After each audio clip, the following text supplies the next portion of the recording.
And this is our Dark and Light Side of Life episode 103.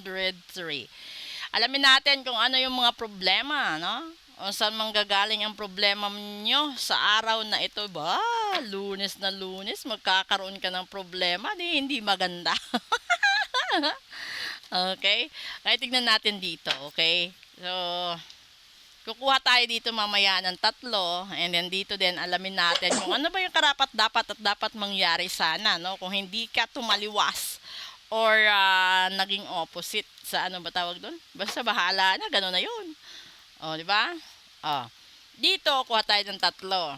Unang pinanggalingan ng problema, ay, Five of Swords. Saksakan agad. Pangalawa, Two of Wands. Pangatlo. Mhm. Ay, Seven of Swords. Lay, lagot. Ito yun, di ba? Ba't napatawa ako? Kasi, yung talagang tinutumbok niya is pag-ibig, relasyon. O, di ba? Panoorin nyo yung panoorin nyo yung daily episode. Kasi, magkakabukingan ngayong araw. May mabubuko, may mag-aaway na kung ayaw nyo malagay sa ganyan sitwasyon, magpa-protection ritual kayo. Kasi, ito yung Five of Swords kasi, alam mo, ito yung mga bagay na pinipilit mong ayusin, no? Pinipilit mong i-work on. Pero hindi siya magwo-work on dahil ando doon yung betrayal, yung deception, ando doon yung lahat ng panloloko, paninira, direct at indirect sa taong mahal mo, sa taong kasama mo, at sa mga tao nasa paligid mo. At higit pa sa lahat dito, yung Two of Wands kasi, ibig sabihin dalawa. May dalawang taong involved sa puso ng kasama mo. It's either you yourself, dalawa ang mahal mo, dalawa ka relasyon mo, or yung kasama mo or yung karelasyon mo, dalawa ang mahal. Dalawa kayo. 'Di ba, may kahati ka. Ngayon, dito sa Seven of Swords, ibig sabihin yan, talunan ka. Kasi hindi lahat ng problema na nakaka-encounter mo is masosolve mo ng sabay.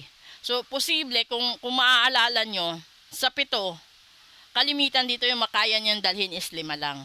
'Di ba? Pero 7 yung problema niya. Iyan is a demonstration na posible yung iba sa inyo, hindi lang 7 yung problema, hindi lang ganyan kadami, 'di ba? Yung iba nagpang-abot na yung luma at mga bagong problema, 'di ba? So, alamin natin kung ano ba yung dapat natin sanang ginawa noon, no? Una, dalawa sila talaga sumama. Unang baraha, the Emperor. And then, pangalawa is the World. Nagsama talaga sila. And then, pangatlo, it's the Page of Pentacles. Napakaganda sana. Ito yun, no? Kasi yung Emperor is the masterpiece. Yung Emperor is yung parang expert na siya na lahat, alam na niya lahat. So, ang pinapahiwatig nito, dapat sana bago ka pumasok sa isang sitwasyon, relasyon, negosyo, bago ka namili ng kurso, inalam mo muna lahat. Dapat nahimay mo lahat kung ano yung pwede at hindi pwede, kung ano yung hiyang at hindi hiyang sa'yo. Ganon din sa pagmamahal. Kasi hindi lahat ng pagmamahal kailangang ma-aproba ng pamilya mo. Kasi kapag nagmamahalan kayo, kayo lang din naman magsasamang dalawa. Kapag nagpakasal kayo, kayo lang din dalawa ang magtatrabaho para sa magiging pamilya ninyo. Yung pinakamasama lang doon, magkakaroon ka ng pamilya, tapos lahat ng gastusin mo, isasandal mo sa magulang mo, sa mga kapatid mo, sa kung sino man yung tumatayong breadwinner sa pamilya ninyo, which is wrong. 'Di ba?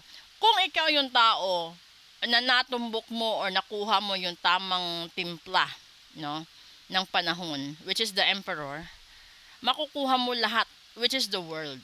Makukuha mo lahat ng wish mo. Ito yung magkakaroon ka ng magandang pamilya, matiwasay na pamumuhay, stable na trabaho, tanggap ng pamilya both sides, 'di ba? And then kasi yung punto dito, the Page of Pentacles, this is the potential of all the income and sources and blessings that you may have in the future. So, kung ito sana ginawa mo, pero kung nandito ka, mahihirapan ka. So, kung gusto mong maayos itong problema mo, iparitual mo para makamtan mo ito.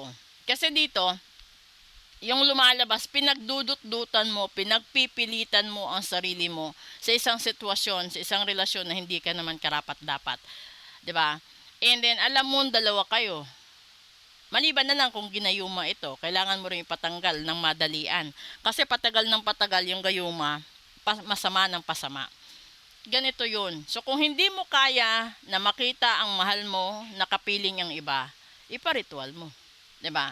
Kung alam mo na nabarang nasumpa na kulam, ipatanggal mo. Para kayo yung magkaroon ng forever.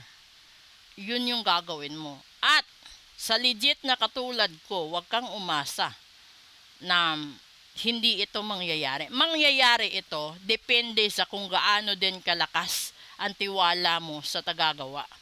Dahil ang katulad ko ay isang medium lang to fix your problems at nakadepende yan sa'yo. Okay? So, ngayon, eto na, yan na yung solusyon ninyo sa buhay.